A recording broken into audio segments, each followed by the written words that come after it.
హైదరాబాద్ జూబ్లీహిల్స్ ఉప ఎన్నికలలో కాంగ్రెస్ పార్టీ భారీ మెజారిటీతో విజయం సాధించే దిశగా దూసుకెళ్తున్న నేపథ్యంలో హైదరాబాద్లోని కర్మన్ ఘాట్ చౌరస్తా వద్ద కాంగ్రెస్ పార్టీ శ్రేణుల సంబరాలు నిర్వహించారు.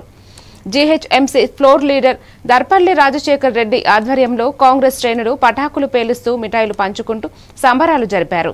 కాంగ్రెస్ విజయం ప్రజల్లో పార్టీపై ఉన్న నమ్మకానికి నిదర్శనమని స్థానిక కార్యకర్తలు భారీ సంఖ్యలో పాల్గొన్నారు.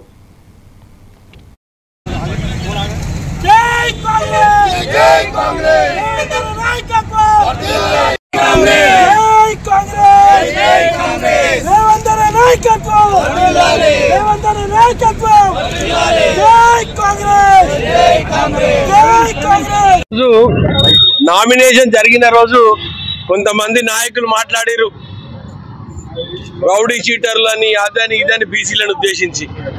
ఈ రోజు నవీన్ యాదవ్ ఒక బీసీ అభ్యర్థి. రాష్ట్రంలో ఉన్న మాట్లాడే నాయకులంతా గ్రహించాలా, ఒక బీసీని మాట్లాడితే ఏ విధంగా ఉంటుందో ఆ విధంగా తగిన బుద్ధి చెప్పిర్రు. నేను అదే రోజు చెప్పిన, బీసీలని విధంగా మాట్లాడొద్దు, రౌడీలు రౌడీ షీటర్లు అంటే వాళ్ళ మనోభావాలు దెబ్బతీయొద్దని చెప్పిన. వాళ్ళని పట్టుకొని ఒక రౌడీ షీటర్లని మాట్లాడినప్పుడు ఎంత బాధ కలిగిండో చాలా లోపల ఆలోచించండి. ఆ తర్వాత జరిగిన ఐక్యతలో భాగంగా ఈ విజయం.